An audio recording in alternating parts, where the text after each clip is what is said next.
বৰ্তমান যান্ত্ৰিক যুগত মানুহৰ মানসিক ভাৰসাম্য ৰক্ষাৰ বাবে যে সাধুৰ প্ৰয়োজন আছে সেই কথা আমি কোনেও নুই কৰিব নোৱাৰো।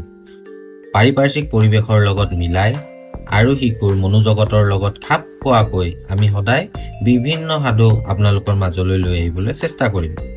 তেন্তে আহকচোন আজি এটা সাধু শুনো। সাধুটোৰ নাম হ'ল সততা। গোপাল আৰু ৰাজীৱ দুই বন্ধু আছিল। চাকৰি বিচাৰি গোপাল আৰু ৰাজীৱে গাঁৱৰ পৰা আহি চহৰ পালেহি। এদিন দুয়োজনে চাকৰি বিচাৰি এজন ধনী মহাজনৰ ওচৰ চাপিলে। ধনী মহাজনেও দুয়োজনকে চাকৰি দিম বুলি কৈ তেওঁ বাঁহৰে নিৰ্মিত এটা খৰাহী দুয়োজনকে দি সিহঁতক সন্ধিয়ালৈকে ঘৰৰ পৰা বহু দূৰত থকা কুৱাটোৰ পৰা পানী উলিয়াবলৈ ক'লে।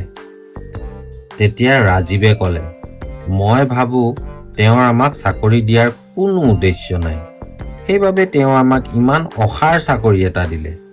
গোপালে ক'লে, যিয়েই নহওক আমাক এটা চাকৰি লাগে, এইটো সন্ধিয়ালৈকে কৰিম।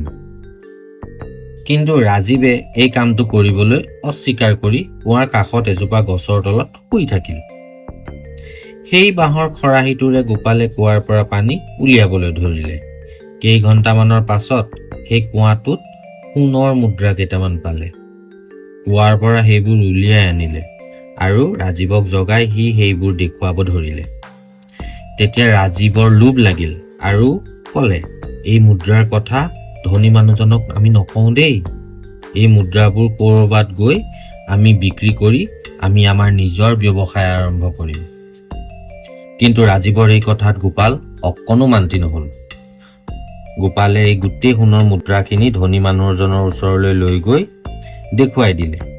ধনী মানুহজনে গোপালক মুদ্ৰাবোৰ লৈ অহা দেখি বৰ আনন্দিত হ'ল। তেখেতে ক'লে, গোপাল, তোমাৰ সততাৰ মই শলাগ লৈছোঁ। এই সোণৰ মুদ্ৰাবোৰ লৈ যোৱা হ'লে তুমি কেৱল মাত্ৰ এই মুদ্ৰাবোৰহে পালাহেঁতেন। বহুদিনৰ পৰা মই মোৰ সম্পত্তিৰ যত্ন ল'ব পৰা এজন আন্তৰিক মানুহৰ সন্ধানত আছিলোঁ। আজিৰ পৰা মোৰ সকলো সম্পত্তি তোমালোকৰ ওপৰত ন্যস্ত কৰিব বিচাৰিছোঁ।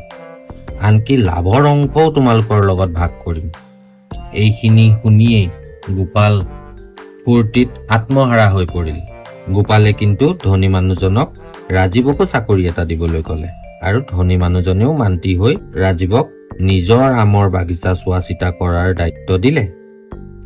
ৰাজীৱেও গম পালে যে সততাই হৈছে সৰ্বোত্তম নীতি আৰু দুয়োজন যুৱকে কঠোৰ পৰিশ্ৰম কৰি সুন্দৰ জীৱন নিৰ্বাহ কৰিলে। আমি এই গল্পটোৰ পৰা এইখিনিয়ে জ্ঞান লাভ কৰিব পাৰোঁ যে আমি সদায় সৎ পথত চলিব লাগে। সৎ পথত চলিলে আমি কেতিয়াও বিপদত নপৰোঁ। ঠিক আছে, ধন্যবাদ।